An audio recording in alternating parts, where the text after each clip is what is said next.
Magandang araw, Malacanang Press Corps. Mayroon po tayong announcements.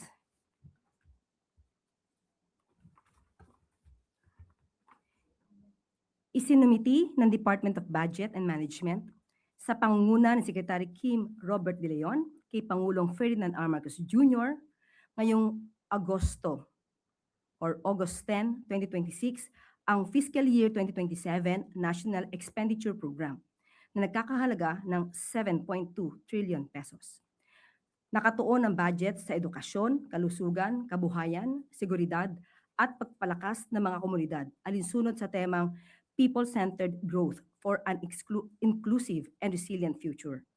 Layunin nitong gawing mas kapaki-pakinabang ang bawat pisong pampublikong pondo sa pamamagitan ng mas mahusay na serbisyo at mas maraming oportunidad para sa mga Pilipino. Formal na i-turn over ang NEP or formal na i-turn over ang NEP sa Kongreso bukas, August 11, bilang susunod na hakbang sa proseso ng pambansang budget. Nakatakda ring magkaroon ng press briefing dito sa Malacanang bukas ng hapon, 1 o'clock, ang DBM para sa karagdagang detalye hinggil sa NEP 2027. Isa pa pong mahalagang announcement. Itinalaga ngayong araw ni Pangulong Ferdinand R. Marcos Jr. bilang kalihim ng Department of Health si Dr. Edwin Mercado na kasalukuyang Acting President and Chief Executive Officer ng PhilHealth. Naitalaga sa PhilHealth si Dr. Mercado noong February 2025. Bago naging kalihim ng DOH, nagsilbing Medical Director si Dr. Mercado sa Daniel Mercado Medical Center noong 1998 hanggang 2000 at nagsilbing President and CEO ng iba't ibang ospital mula noong year 2000 hanggang 2016.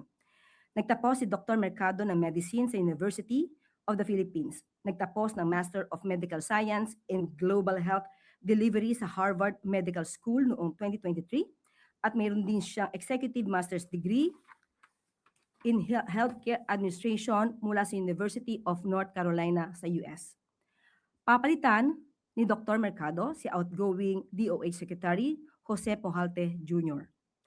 Samantala, papalit naman kay Dr. Mercado sa PhilHealth bilang Acting President and Chief Executive Officer si Dr. Beverly Lorraine C. Ho na kasalukuyang Chief Health Officer ng Ayala Healthcare Holdings Incorporated.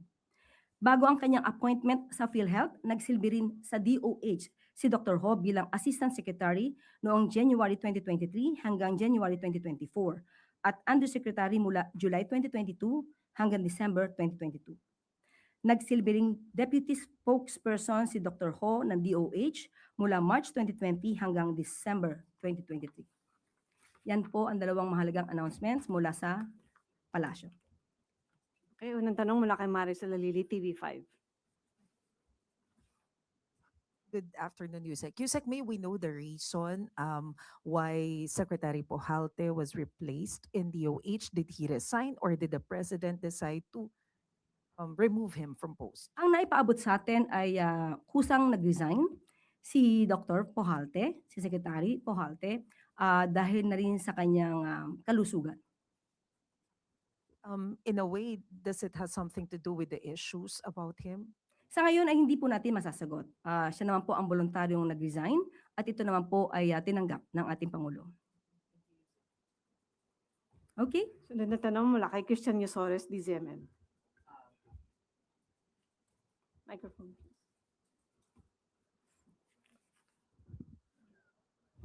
But ma'am, will the government consider pursuing, investigating yung mga claims po at saka mga complaints na i-file kay Secretary Pujalte kahit hindi na po siya ang kalihim ng DOH?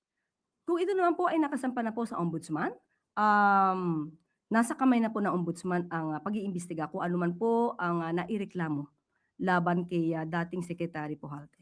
And then meron na po bang initial marching orders ang presidente kay Dr. Mercado as the new DOH Secretary? Ganun pa rin po dahil ang nais po ng Pangulo ay unahin ang kapakanan ng ating mga kababayan pagdating po sa kanilang kalusugan. At hindi naman din po bago si Dr. Mercado dahil siya rin po ang tumayo na President and CEO ng PhilHealth. So alam po ni Dr. Mercado ang gusto at nais ng Pangulo para sa ating mga kababayan. Wala nang tanong mula sa MPC. Balik sa Yusek Claire. Maraming salamat at yan lamang po ang mahalagang announcements ng Palasyo. Magandang araw para sa bagong Pilipinas.